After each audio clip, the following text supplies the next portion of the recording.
All music is root music that come from Jamaica in that sense of creativeness. Seeing? Once it creates, it's root music. If it's a follow thing, then it's not roots. We are dealing with the creativeness, the creative power, you know? I know how to get rockers, reggae, rocksteady, every music with a creativity, which is roots. Well, reggae music is a music created by Rasta people.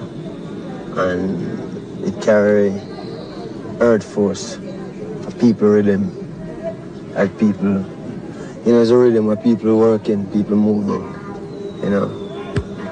Well, we play music, you know, and we don't play for suit critics. We play what we want to play, when we want to play it, how we want to play it. And we have a reason why we play it too, you know.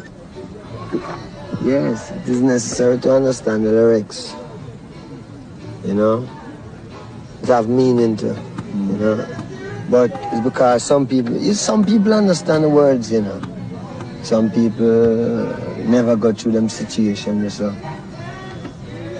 But majority of the world suffer, masses of the people suffer, and this music comes from the masses of the people.